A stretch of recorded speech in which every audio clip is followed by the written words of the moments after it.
Je suis très heureux de vous recevoir à Flassal pour l'inauguration de cette station.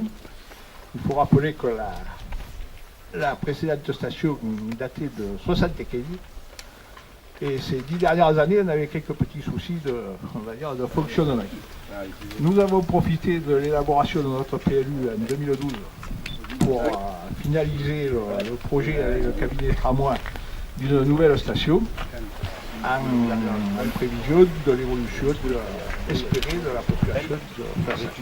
Alors actuellement, cette station est dotée d'un système pour 650 équivalents habitants. Quand on sait que la population de Flassal est de 435, on a un peu de marge. Et on a pris le système, c'est un système biodisque. On a pris ce système parce qu'il est évolutif, on peut rajouter un disque supplémentaire qui pourrait monter la capacité à 1000 équivalents habitants. Ça fait là, quand on arrivera là, on aura des boulevards autour de Flassal, c'est pas encore.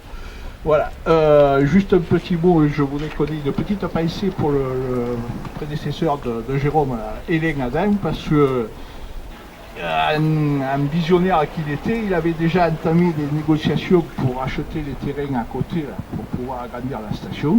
Après, on nous a imposé une étude hydrogéologique qui a duré, on va dire, un certain temps. Après, on a déposé le permis, on a eu des soucis avec le renforcement de la ligne EDF. Et pour une erreur administrative, on a perdu presque une année entière. Donc là, c'est là que le personnel du syndicat a démontré toutes ses qualités parce qu'il a fallu gérer les entreprises, on les a arrêtés, on les a repris. Enfin, on est aujourd'hui, on arrive au 25 novembre 2016, peu importe la date. La station fonctionne depuis quelques mois, elle marche bien. Je remercie le syndicat parce que grâce à lui, on peut être doté d'un équipement qui quand même va coûter 800 000 €. Pour une petite commune rurale comme la nôtre, c'était que si on ne faisait pas partie du syndicat, ça serait quasiment impossible. Donc toutes les rumeurs que j'entends sur le prix de l'eau, sur les associations qui se forment, ça me fait doucement rigoler parce que sans le syndicat, nous à Flassal, on n'aurait pas l'eau potable et surtout on n'aurait pas notre assainissement au top comme on l'a. Voilà. Merci Michel.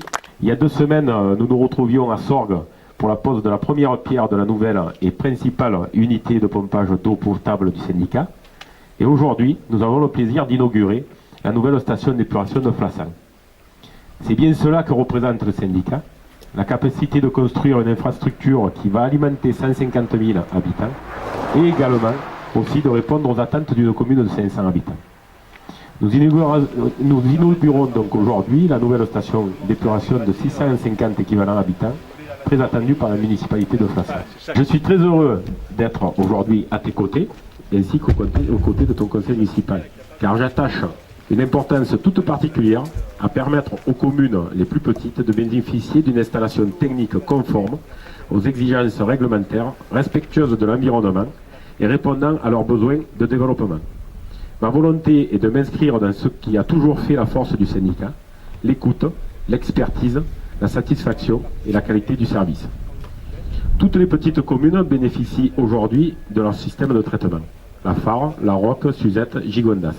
Et de nombreux projets aussi vont arriver. Cette opération représente un investissement de 1 026 000 € pour lequel nous avons bénéficié de l'aide de l'Agence de l'eau à hauteur de 254 550 €, du Conseil régional à hauteur de 89 463 € et enfin du Conseil départemental, et je voudrais remercier Max de son intervention, à hauteur de 78 000 €. Voilà.